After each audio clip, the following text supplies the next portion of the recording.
What's up, you guys? Sean Ross Sapp, managing editor, FightfulWrestling.com. Go there to get all of your wrestling news. But hey, maybe you like MMA and boxing as well. Fightful.com has you covered. We have subsections for all those. We cover every wrestling show every week, from NWA Power to Impact Wrestling to WWE, Ring of Honor, MLW. We have it all there. But if you're looking for a bit of a podcast review every week, subscribe to FightfulSelect.com. It is our premium service where we go over the Impact Wrestling news every single week. That is the most direct way to support us, that being FightfulSelect.com. But hey, if you want to support us here right now and you're watching live on YouTube, leave a thumbs up and subscribe. Donate a super chat. Any amount gets your question or statement read on the air as I run down Bound for Glory, Impact Wrestling, from Chicago, Illinois, just outside of Chicago, I believe. Drew a pretty good crowd. They actually oversold the show, as Josh Matthews told us last week. Denise Salcedo had just a series of interviews, great ones. Last week we had, between myself and her, Ethan Page, Jordan Grace, Brian Cage, Taya Valkyrie, Josh Matthews, Sami Callihan. Head over to youtube.com/Fightful. Check that out. And of course, Kristen Ashley and Warren Hayes were at last night's Impact Wrestling show. Go show them some love as well. Let's go ahead and talk about this Impact Wrestling show. I'm going to pepper in some production thoughts and all that that stuff as we go along. But yeah, I'm going to, like I said, be reading super chats, all that good stuff. We are also on podcast platforms everywhere. We started off with the Call Your Shot Battle Royal. Eddie Edwards starts, Eddie Edwards wins. This was a real mixed bag for me. Like, there was a whole lot of stuff that I loved and a whole lot of stuff I really hated in this. One of the things I hated first was the feed having issues early on, which we missed a couple minutes. It isn't that big of a deal. Whatever, it happens. But we see Reno Scum, Eddie Edwards, and Cousin Jake in the ring. Then the newly signed Joey Ryan appears in the Call Your Shot Battle Royal. Now, I enjoy Joey Ryan. I like him personally. I've interviewed him and talked to him. Have him in the can for another feature in the future for enhancement stories. But he has signed to Impact Wrestling, a multi-year deal, according to SoCalUncensored.com. Joey Ryan confirmed that news, and later on, Don Callis and Josh Matthews brought it up on the broadcast. Hey, he's got some name value. That's a good get. He had questioned, or there were rumors about where he would go earlier this year, considering the contract signing boom that we experienced, everybody getting signed up to deals. And he said it was important that he could be himself and that he could continue his indie dates. But tell you what, man, I don't like the dick flip gimmick in this spot. I really don't. Not when it eliminates actual honest-to-God competitors. And I like Joey Ryan. I think it's fine. But there were a couple spots, this being one of them, that I was just like, I don't like it, and I didn't like that one. Now, I'm not saying that I don't like the spot at all. I didn't like it in this particular spot. Jessica Havoc comes in and chokeslams Ryan. She's gotten, worked really, really hard to improve her conditioning and things over the last several months, if you followed her on Instagram. And that was a big point on commentary. Rosemary is next. I think that woman is going to be over forever. Forever. That she is made in Impact Wrestling. Madman Fulton is in now. I thought he was not one of the highlights. He probably was the highlight of this, and that was by design. He eliminated a lot of people.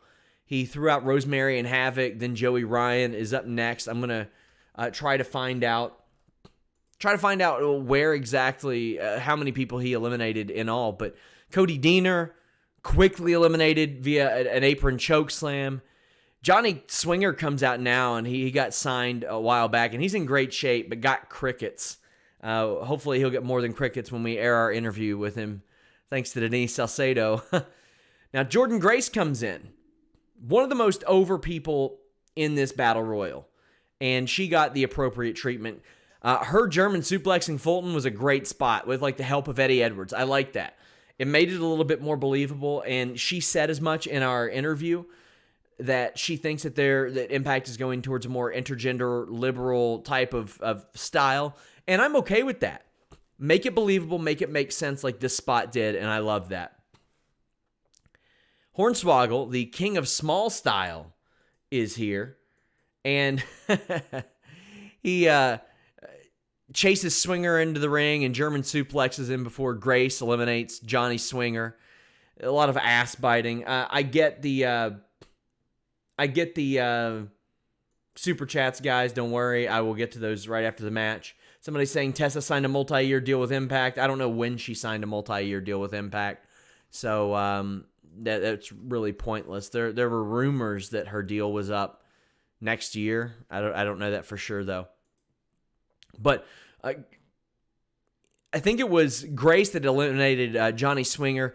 Kiera Hogan came out and just twerked in front of Hornswoggle. Like, I don't understand all the twerking for taunts. Like, they just used that with Katie Forbes. Like, do something different.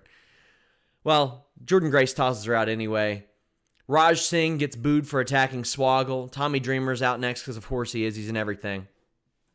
Then Kylie Ray shows up. Kylie Ray looking like $1 million. I don't want to say misses, but came up short on a couple super kicks, but the crowd is happy to see her. If Impact can land her, that's a big one, but they at least got her for tonight, and it's great to see her. Now, everybody's going to say, oh, well, what happened with her in AEW? What happened to her in AEW? Nobody that I've talked to has been able to give me a definitive answer that I feel comfortable running. I have talked to numerous people who claim to be in the know, who claim to have the story and have had their story backed up by somebody else, and there are 4 or 5 different stories right now going on. It would be irresponsible for me to go out and report those, getting confirmations, quote unquote, for 4 or 5 different stories. It's unreal, man. Until she really, really talks about it, a lot of it's going to be conjecture. Sabu is out next. But then Shira comes out. Now, I want to say this.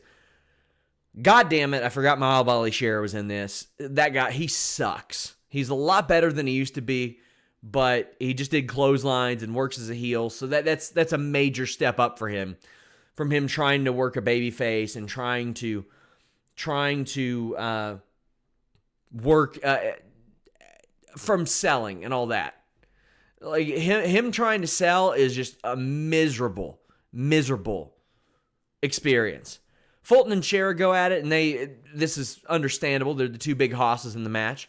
Edwards eliminates Fulton, who then attacks Edwards. But now it's a one-on-one match between Shera and Edwards, and it ends real quick. Shera eats a Boston knee party. Eddie Edwards wins. Yes, Muhammad Ali Shera is the guy NXT let go. So, things I didn't like. Hornswoggle hitting a German suplex on somebody. That was out of the realm of possibility for me. I didn't see it out of the realm of possibility that Jordan Grace, who is like their monster of that division, hitting something like that. Didn't have a problem with that. I didn't like Swoggle's spot. I liked him being in the Battle Royal, but not that spot. Eddie Edwards, still running the modern-day Tommy Dreamer gimmick, gets the win. All right, I probably would have, instead of announcing the Tessa Blanchard Jordan Grace tag title match, I probably would have had Jordan Grace win this and have her call that out. Impact Wrestling Knockouts Championship. Taya successfully defends her title against Tenille Dashwood. Tenille originally signed with Impact through October, so not a big surprise that Taya won this. Taya, quite frankly, probably the best reign in Impact Wrestling Knockouts history. It's the longest already. But boy, the drumming during the early going of this match was real goddamn annoying. Don Callis called Taya close to 6 feet tall. She's billed as 5'8", which means she's probably shorter, which is nowhere near it. Now, Don Callis probably sees her running around in heels all the time backstage that put her close to it, but whatever. This match was okay. Tenille did a great rope hung neck breaker. There was a really good series after Tenille hit a tilt-a-whirl armbar. The problem with Tenille that I see a lot of people bringing up is that she doesn't seem necessarily motivated, and I don't know about that. I mean, I think maybe that's just kind of her demeanor. I think she kind of has just a pretty stoic demeanor. I don't know if I would say that she's not motivated, but an interesting note is that when she originally signed, it was through October. So 2016, she was working NXT. 2017, WWE. 2018 Ring of Honor, 2019 in Impact, and she worked an AEW date, so who knows where she'll end up in 2020. I will say that Tenille's elbows that she throws those like elbows to the back of the head. Sometimes they don't look great because she's got her chin all the way up in the air, but I don't really know how to. I mean, maybe you could adjust that, but that's just a personal thing, like how I noticed that, why they look a little bit different, but different isn't wrong. Tenille goes into the tarantula. Taya gets the double knees after a roll-up into the turnbuckles, but in the opposite corner, Tenille hit a great sit-down power bomb. You could tell she had some little balance issues there. But there was a hideous package pile driver on the apron by Taya. That did not work. That was bad. Bad. Tenille yanks Taya into the buckles, hits 2 Emma sandwiches and the spotlight, but Johnny Bravo helps Taya out, which I don't know how that isn't a DQ, but hey, whatever. He gets ejected but tosses Taya a chain, which doesn't end up mattering. Tenille catches her, looks like she's going to use it, but instead eats a road to Valhalla, and Taya wins. Okay, that's fine. Another feather in Taya's cap. I'm with that. I understand that. It makes a lot of sense to me. You put Taya over a worldwide established person. Whew. This one wasn't Taya versus Tessa, I'll tell you that much. Not a bad match or anything, but definitely not Taya versus Tessa. Go Indy Now says, Select is worth every penny. Everybody go sign up. Thank you. We put a lot of work into that. Q&A show is up this week as well. 2 episodes per week of Alex Pawlowski's Sour Graps. Awesome. Luke Might says Sammy and Tessa should have won their matches. I agree, but I think that if Sammy won his match, then Tessa shouldn't have won, and it should have been them at Hard to Kill. DK, thank you for the super chat, buddy. Much appreciated. Up next, the Impact Tag Team Championship. This is right up there with match of the night for me. Critical Sting says Tessa didn't win. Yeah, that's what I said. I said if Tessa didn't win, or if Sammy won his match, then Tessa should not have won hers, because then she could have challenged Callahan for the title. The North defeated Rich Swann and Willie Mack and RVD and Rhino. Now, the thing is, I like the use of RVD in a tag team, but it didn't last. The first thing I noticed about this match is the ring mic is really loud. So a thing that a lot of good wrestling coaches, teachers, trainers will teach you, when you're in a really loud ring like that, where everything that you do is crash, crash, crash, crash, crash, crash, crash, you try to take as few steps as possible. So if you got somebody in a headlock, you want to stand there. You don't want to trot around or pivot too much, because you're going to hear crash, crash, crash, crash, crash all the time just standing there in a headlock. You want that. You ideally want that sound associated with taking a bump, because if people hear that when you're standing there in a headlock, then you go and you do a big back body drop and it makes the same sound. It doesn't quite register as well, or at least that's the line of thinking. And that happened a lot here. You could tell, man, there were 6 people on that apron, or in that ring. And it was nonstop. Crash, crash, crash, crash, crash. Nuts, man. All the time. There was a rough spot with Ethan Page and Rich Swann early on, but they recovered pretty quick. Love the North's double team moves. The double team Blue Thunder Bomb was awesome. Ethan Page did a back body drop to Rich Swann that made him do a 450 face plant. That was great. Ethan Page's offense and Willie Mack's hot tag were real highlights for me. Willie Mack's hot tag is nothing short of amazing. He did a great dive. Page then did a press slam onto Rich Swann off the top rope, followed up with a swanton. Incredible. Somebody said it sounded like a stampede. I thought it was a drummer sometimes, to be honest. Yeah, they had drummers out for the AAA guys earlier in the night. But damn, man, it was loud. So out of nowhere, Rob Van Dam turns on Rhino. Now, I had tweeted, 20 years ago when I got in ECW, I really didn't expect this team. I'm sure they'll play up the history. And I have some people saying, why would they turn RVD heel? Well, I'll put it like this. How much buzz were they getting with him as a babyface? And they got to be paying him all right money. He talks about how much, or about how well he's paid all the time. Every time that I talk to the guy, he's like, yeah, I'm there for the money. Well, have him go out there and say that he's only there for the money, that he doesn't care about anything else. I'm okay with a Rob Van Dam heel turn. When's the last time we've seen Rob Van Dam as a heel? What's he going to do? Come out there and play the greatest hits nonstop? No, do something new, do something different. Why not? I'm okay with this. I'm okay with seeing angry old man RVD throwing stiff kicks at people. I like it. If he were in WWE, I'd want him in that angry old man tag team with Shelton Benjamin that I've been pitching. Man. The North hit their incredible finish on Swan for the win. I love the North. They are outstanding. Ethan Page is just innovative and exciting. And Josh Alexander is a perfect complement. Rich Swann and Willie Mack are amazing. Hopefully, Rob Van Dam and Rhino can capture some of their magic from back in the day. I mean, Rhino's motivated, man. The dude did not take a WWE deal that was like double his old downside to come to Impact. He wants to do some work. He wants to do some special stuff.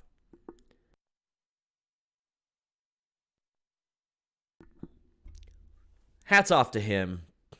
I'm open to see where it goes.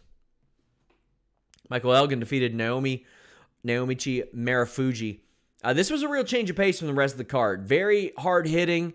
Elgin mixes in a dive early, as does Marufuji.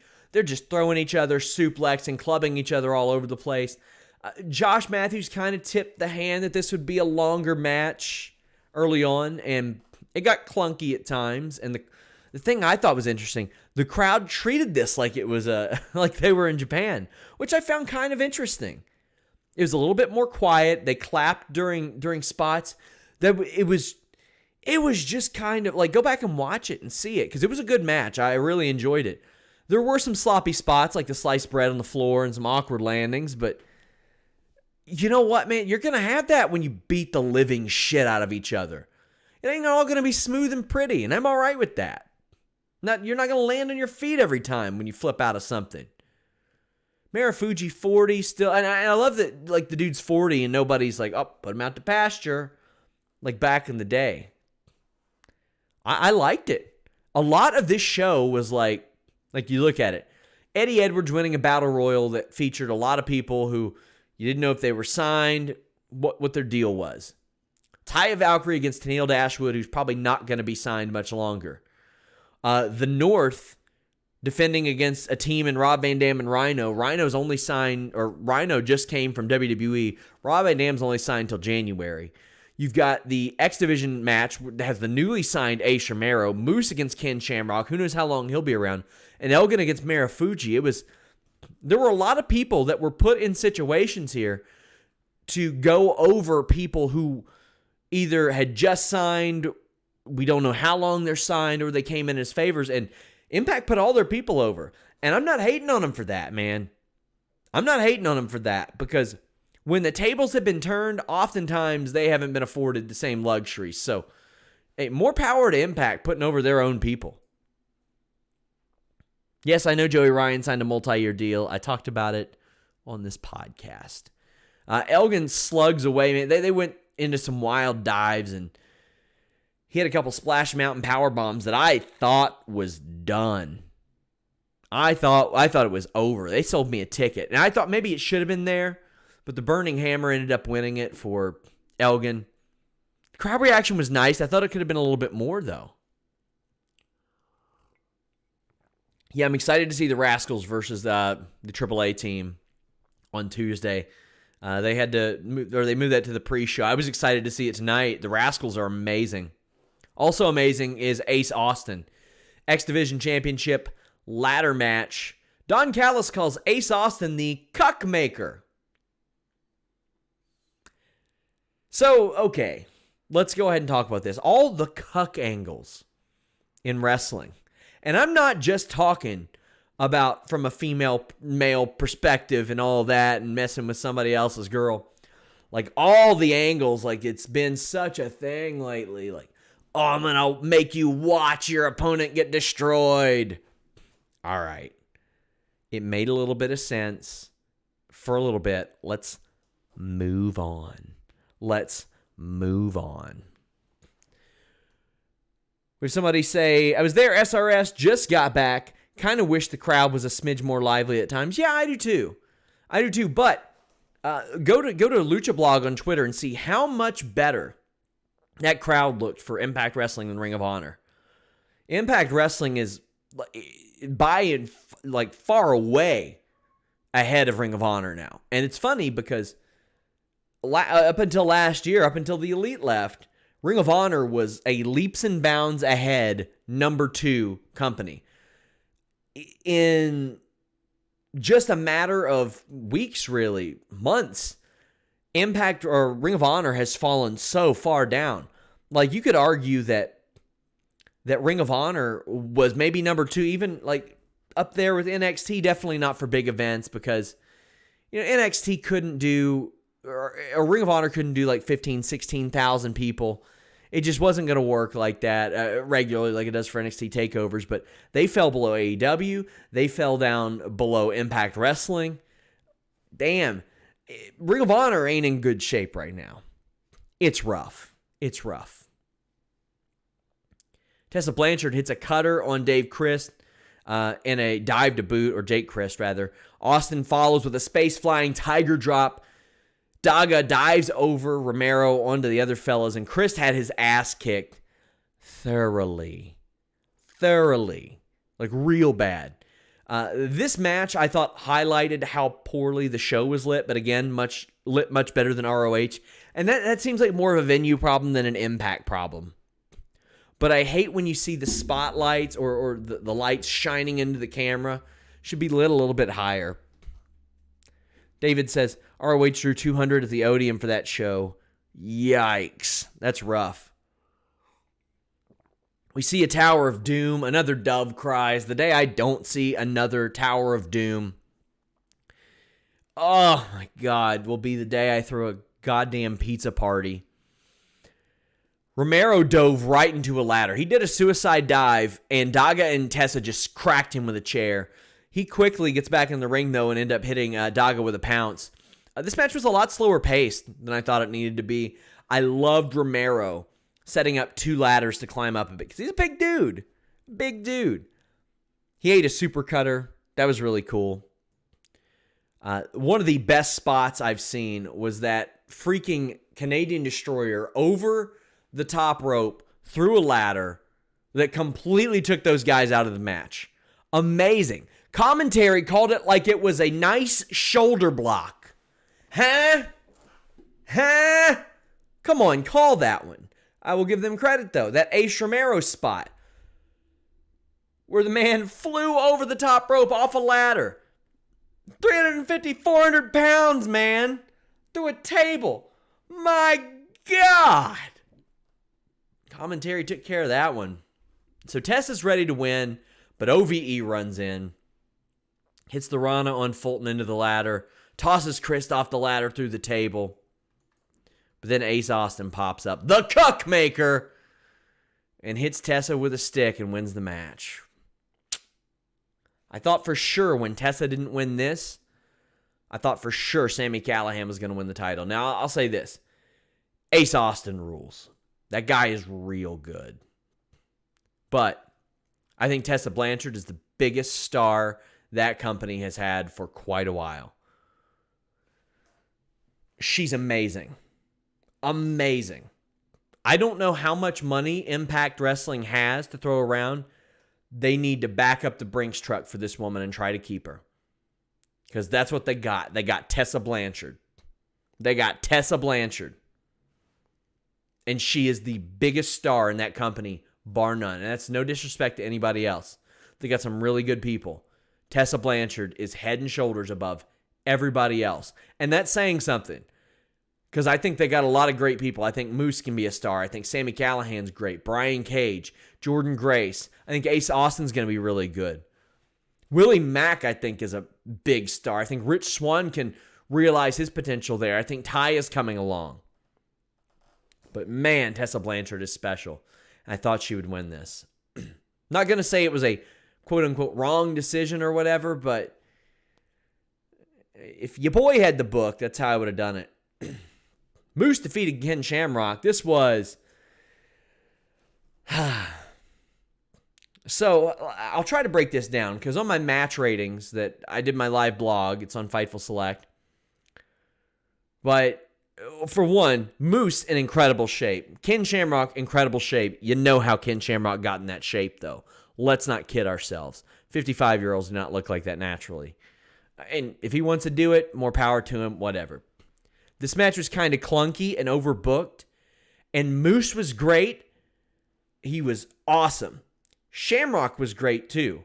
They did everything that they could. Shamrock went above and beyond doing everything that he could. Like slingshot planches and all this stuff. Like, I didn't expect that.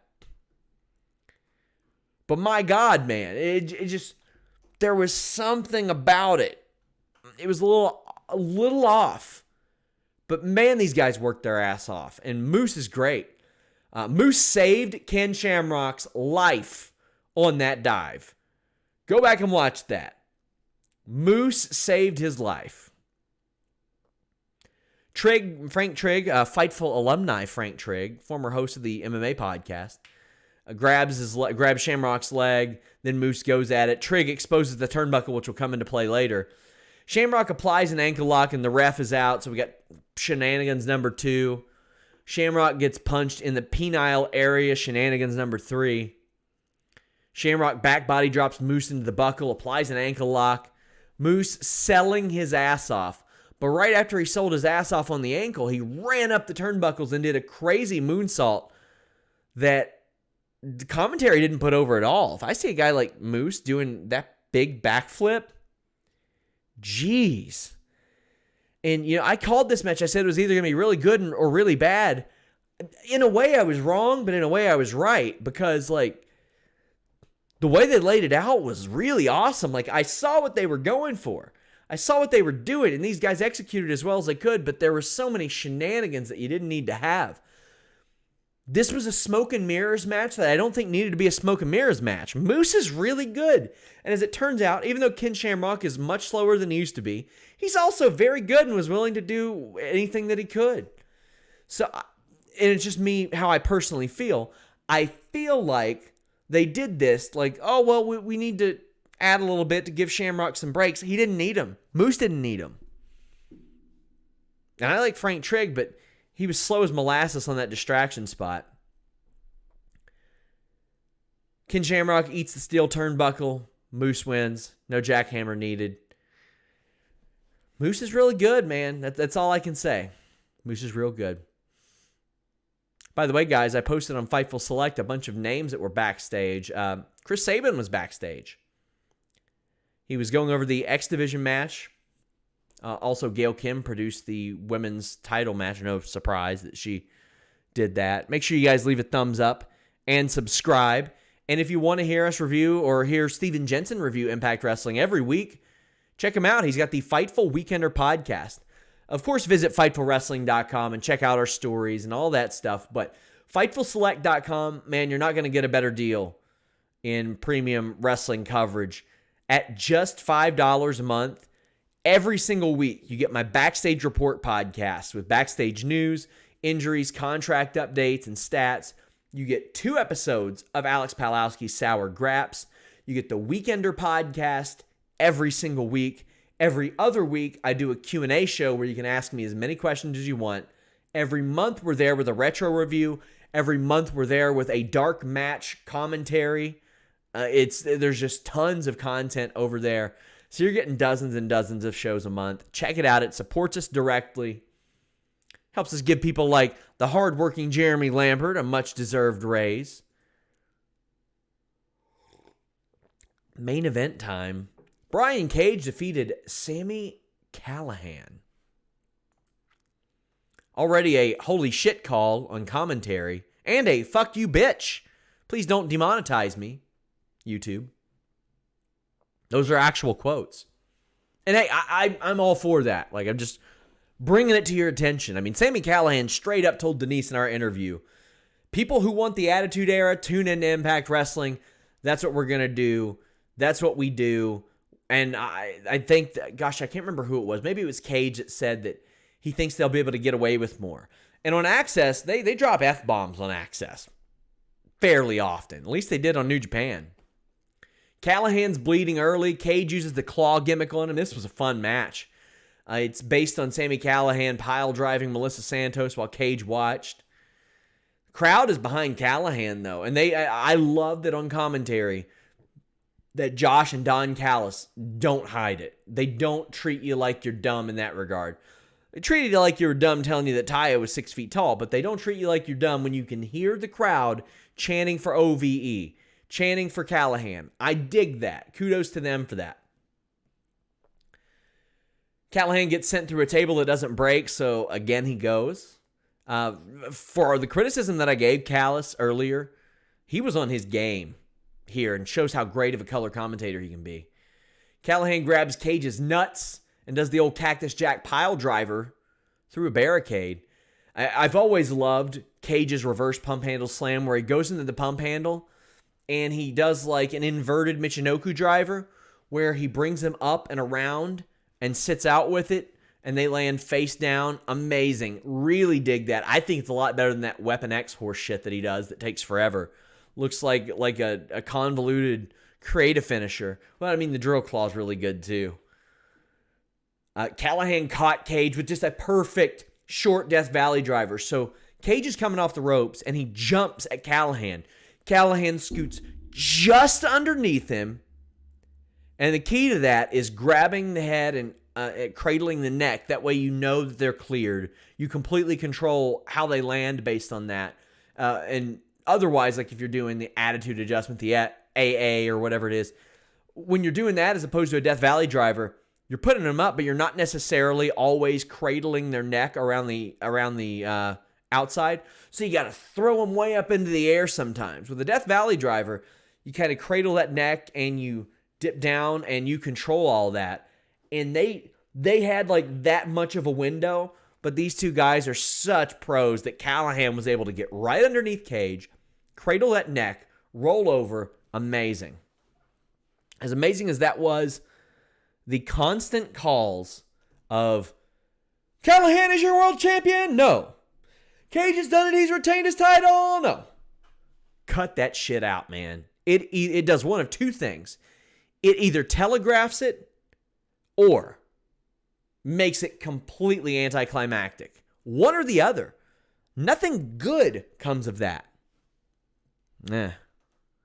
Callihan pile drives Cage into the thumbtacks, but Cage gets up at 1.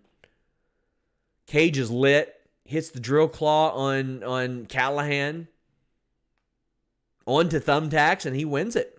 Melissa Santos comes out, celebrates with him. It was more of a Falcon Arrow than a drill claw, but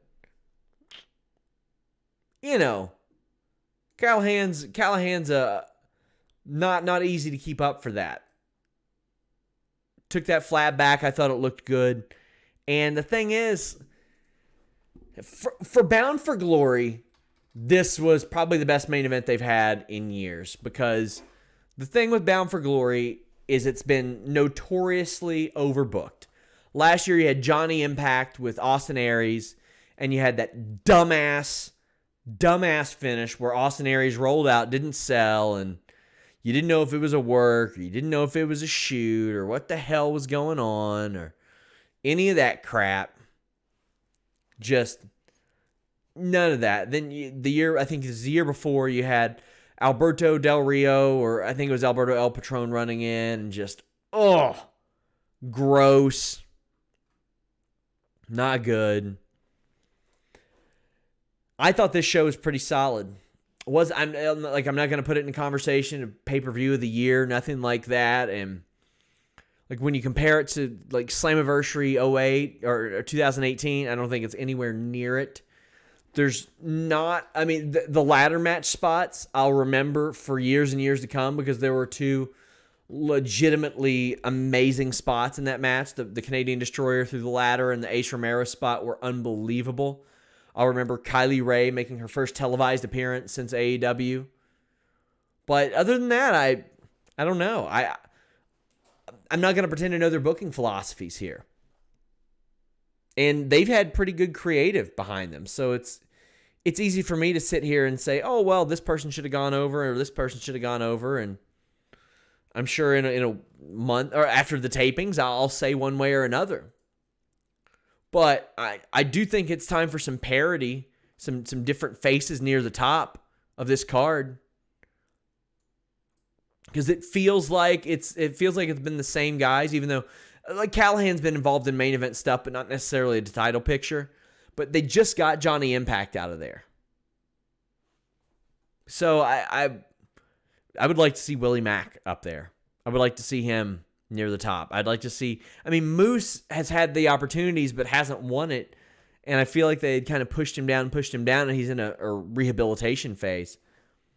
They also announced Hard to Kill, a new pay-per-view coming in January, making light of the fact that Impact Wrestling is hard to kill. So is Fightful. We're still sticking around, you guys. We depend on your support. We depend on your thumbs ups, your retweets, your subscriptions, all that good stuff. And I got to say, guys, thank you so much for showing us support. We're here after every Impact Wrestling pay-per-view. I get a lot of that stuff. There's some of the Impact faithful that are like, you're biased when you say something negative about Impact. We're here after every pay-per-view. We have interviewed dozens of their wrestlers. We got interviews with Johnny Swinger and Scott D'Amore still to come. I am constantly seeking out content. They were great to Warren and Kristen this weekend, which is important to me.